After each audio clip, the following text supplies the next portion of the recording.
సుమన్ టీవీలో మీ personal and business promotions కోసం కింది నెంబర్కి కాంటాక్ట్ చేయండి.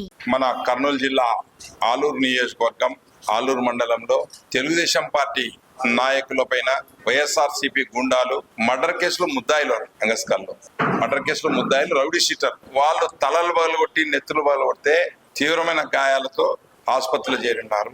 అలాగే కోడుమూరులో జరిగినాయి. మేము వైసీపీ గుండాలకు కానీ వైసీపీ నాయకులకు కానీ మేము హెచ్చరించేది ఏమంటే, నెల రోజులు మహా అంటే నెల కూడా లేదు, అధికారాన్ని నమ్మో జగన్మోహన్ రెడ్డిని నమ్మో మీ ఎమ్మెల్యేలను నమ్మో మీరు గనక తెలుగుదేశం పార్టీ కార్యకర్తలపైన దాడులు చేస్తే చాలా తీవ్ర పరిణామాలు ఎదుర్కోవాల్సి వస్తుంది. అలాగే కొంతమంది అధికారులు మేము బులుగు చొక్కాలు వేసుకున్నాం, మేము పోలీసు అధికారులం కాదు, జగన్మోహన్ రెడ్డి దగ్గర బంటులం అని చెప్పి కొంతమంది మాత్రం ప్రవర్తిస్తున్నారు. రేపు రాబోయేది తెలుగుదేశం ప్రభుత్వం, చంద్రబాబు నాయుడు గారు ముఖ్యమంత్రి. మీరు అనుకోవచ్చు మేము ఇక్కడ వైసీపీకి ఊడిగం చేసినాం, ఏ కడప చిత్తూరు అనంతపూర్కి వెళ్ళిపోయి ఆడ మా పనులు మేము చేసుకుంటామని చెప్పుకోని మీరు అనుకోవచ్చు. కానీ లోకేష్ గారు మమ్మల్ని అంతా ఎవరెవరు ఈ ఎన్నికల్లోన వైసీపీకి అడ్డగోలుగా పనిచేస్తున్నారో వాళ్ళంతా హిస్టరీ తయారు చేయమని చెప్పారు. మాకు కొంతమంది అధికారులు పేర్లు వస్తా ఉన్నాయి, వాళ్ళపైన ఎన్నికల కమిషన్ కి మేము కంప్లైంట్ చేస్తున్నాం, కలెక్టర్ కి చేస్తా ఉన్నాం, ఎస్పీ గారికి చేస్తా ఉన్నాం, చర్యలు తీసుకోమని చెప్పి. ఒక రౌడీ ఎలిమెంట్స్ మర్డర్ కేసులో ఉన్నటువంటి వాళ్ళని పైన మీరు చర్యలు తీసుకోమంటే, పోలీస్ స్టేషన్లు నెత్తులు పగలగొట్టి కత్తులు పడితే వాళ్ళు ఎట్లా ఉన్నారంటే అత్తారింటికి పోయి వచ్చినట్లు అల్లుడు ఎట్లా పోయి వస్తారో అట్లా పోయి వస్తా ఉన్నాడు. చిన్న కేసు ఇట్లా గిల్లిన కేసులు పెడతా ఉన్నారు. ఇట్లా గిల్లిన కేసులు తలలు నరికితే నెత్తులు పగిలితే 38 కుట్లు పడితే కూడా ఇట్లా ఇట్లా కేసులు పెడతా ఉన్నారు. అటువంటి అధికారులను ఇమ్మీడియట్ గా మార్చి ఎలక్షన్ ప్రశాంతంగా జరిగేదానికి మంచి వాతావరణం కల్పించాలని చెప్పేసి జిల్లా అధికారులను మేము విజ్ఞప్తి చేస్తా ఉన్నాం. అలాగే రాజకీయంగా రేపు ముఖ్యమంత్రి రాబోతున్నాడు. ఏమి చేసినావు ఈ 5 సంవత్సరాల్లో కర్నూలు జిల్లాకు? ఏ వర్గానికి న్యాయం జరిగింది? యువతకు ఉద్యోగాలు ఇచ్చావా? రైతాంగానికి నీళ్ళు ఇచ్చావా? పోనీ తాగునీటి సౌకర్యం కర్నూలు జిల్లాలో ఎవరికి ఏమి ఇచ్చారు? లేకపోతే ఉమ్మడి జిల్లాలో ఏమి ఇచ్చారు? ఎక్కడైనా పోతే గొడవలు. నిన్న ఉమ్మడి కర్నూలు జిల్లాలో బనగానపల్లిలో కనీసం క్యాండిడేట్ భార్య ప్రచారం చేసుకోకుంటే కర్రలు పట్టుకొని వచ్చి కొడతా ఉంటారు. ఇంత దారుణమయ్యా. అంటే ప్రజాస్వామ్యం మీద ప్రజల మీద మీకు నమ్మకం లేదు. అంటే ప్రజల్లో విపరీతమైన వ్యతిరేకత ఉంది. ఆ ప్రజల్లో విపరీతమైన వ్యతిరేకత ఉంది కాబట్టి ఓడిపోతామని నిస్సహాయతో చేతగాని తరమతో ఈ రోజు గొడవలు దిగుతా ఉన్నారు. ఖబర్దార్, రేపు రాబోయేది మా ప్రభుత్వం. అలాగే మా కార్యకర్తల కల్లా విజ్ఞప్తి చేస్తా ఉన్నాం, మీరు భయపడొద్దండి. అవసరమైతే మనం కూడా తిరగబడాల్సినటువంటి పరిస్థితి ఉంది. ఎందుకంటే ఈ ఎన్నికల్లో మనం మెత్తబడితే వాళ్ళు ఈ దౌర్జన్యాలు చేసి అధికారంలోకి రావాలనుకుంటారు. దానికి మీరు ఎట్టి పరిస్థితుల్లో దక్కొద్దండి.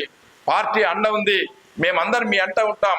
మీరు ఎవరు కూడా కార్యకర్తలు భయపడాల్సిన పర్లేదు, మీరు కూడా తిరగబడాలని చెప్తున్నాం. ఇటువంటి దౌర్జన్యాలు జరిగినప్పుడు గతంలో స్వర్గీయ నందమూరి ఎన్టీ రామారావు గారు కార్యకర్తలు కర్రలు పట్టుకోండి అని చెప్పాడు, పార్టీని కాపాడండి అని చెప్పాడు, ప్రజలను కాపాడండి అని చెప్పాడు. ఈ రోజు నేను చెప్తున్నా, కర్నూలు జిల్లాలో కార్యకర్తల కర్రలు పట్టుకొని ఈ రోజు మన ప్రజాస్వామ్యాన్ని ప్రజల్ని మనం ఈ రోజు కాపాడుకోవాల్సినటువంటి పరిస్థితి ఉంది.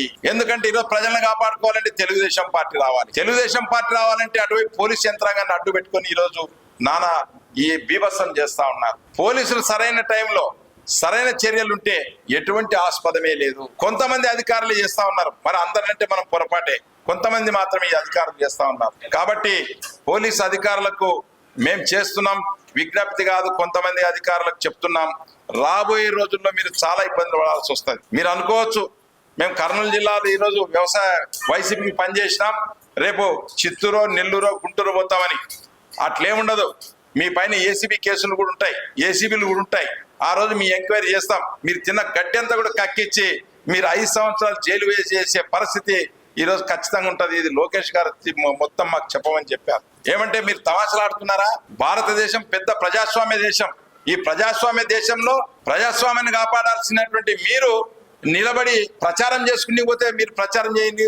క్యాండిడేట్ పోయినాక మామూలు గ్రామాల్లో ప్రచారం చేసి ఎవడన్నా ప్రచారం చేసేది అంటున్నారు. ఇది ముఖ్యంగా ఆలూరు నియోజకవర్గంలో ఎక్కువ జరుగుతా ఉంది, అలాగే కోడుమూరు నియోజకవర్గంలో ఉంది.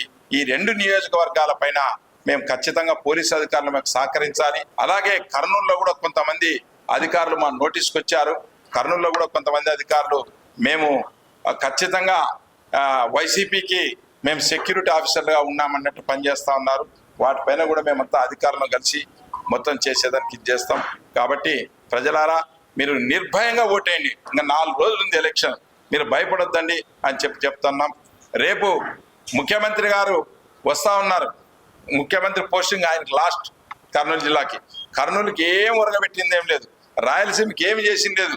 ఒక్క టీఎంసీ నీళ్లు తీసుకురాకుండా దిగిపోతున్నటువంటి ఈ చేతగాని ఒక సీఎంగా ఈరోజు చరిత్రలో నిలబడిపోతున్నాడు.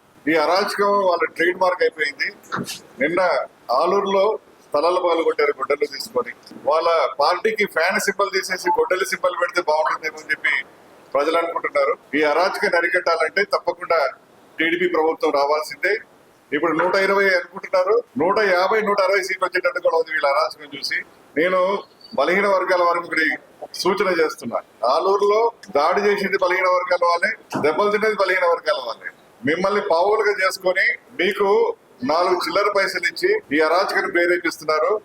మీరు కేసులో ఇరుక్కుపోయిన తర్వాత మిమ్మల్ని కోర్టు చుట్టూ తిప్పుతూ, వాళ్ళ ఇంటి చుట్టూ తిప్పుతూ మిమ్మల్ని బానిసలు చేసుకుంటున్నారు. ఇది ఒక పెత్తందారి వ్యవస్థకు చిహ్నం. మీరు ఏదో చిల్లర పైసలకో, ఒక చిన్న మందు బాటిల్కో, బిర్యానీకో లోబడి ఇట్లా అరాచకాలు చేస్తే మీ బతుకులు, మీ పిల్లల బతుకులు బుగ్గిపాలైపోతాయి. దయచేసి వైసీపీ కార్యకర్తలకు కూడా నేను మనవి చేస్తున్నా, అయ్యా మీరు కళ్ళు మూసుకొని బానిసత్వం చేయొద్దండి, మానుకోండి. ఈ బానిసత్వం పోవాలంటే మీరు ప్రజాస్వామ్యం గౌరవించండి. ప్రజలే చూస్తారు ఎవరు అరాచకం చేయడం లేదు, ఎవరు అవినీతి చేయడం లేదు, ఎవరు ప్రజల పక్షం నిలబడుతున్నారో వాళ్ళకు ఓట్లేస్తారు. ప్రజాస్వామ్యాన్ని కాపాడుకోవడం మన కొరకు, మన బలహీన వర్గాల కొరకు ఎంతైనా అవసరం. అరాచకాన్ని మనం పోషిస్తే రేపు పొద్దున అది పడగ విప్పి మనల్ని కాటేస్తుంది. కాబట్టి 90% బలహీన వర్గాలున్న కర్నూలు నియోజకవర్గ ప్రజలకందరికీ కోరుతున్నాను, మీరు అరాచకాన్ని అంతమొందించాలంటే వైసీపీని 0 స్థాయికి తీసుకురావాలి. కర్నూలు జిల్లాలో స్టేట్ వైడ్ అన్ని చోట్ల కూడా మంచి వేవ్ ఉన్నది టీడీపీకి. కర్నూలు జిల్లాలో కూడా 14 సీట్లు టీడీపీకి ఇచ్చి, 2 ఎంపీ సీట్లు టీడీపీకి ఇచ్చి మీరు ఈ అరాచకాన్ని, అవినీతిని, అహంకారాన్ని అరికట్టాలని చెప్పి నేను మనవి చేసుకుంటున్నాను. ఇంకా నేను ఓడిపోతానని నిర్ణయానికి వచ్చాడు. ఈ రాష్ట్రంలో కూటమి దెబ్బకు నేను ఓడిపోతున్నాను, నా పని అయిపోయింది అని చెప్పేసి ఇష్టం వచ్చినట్టు ఏదో మాట్లాడుతున్నాడు. ఇప్పటికి మేము పోలీసు యంత్రాంగాన్ని విజ్ఞప్తి చేస్తున్నాను, దయచేసి ఇప్పుడు తిక్కారెడ్డి చెప్పాడు కొంతమంది మాత్రమే ఇప్పటికీ డీజీపీని ట్రాన్స్ఫర్ చేసిన కొంతమంది బుద్ధి రాలేదు.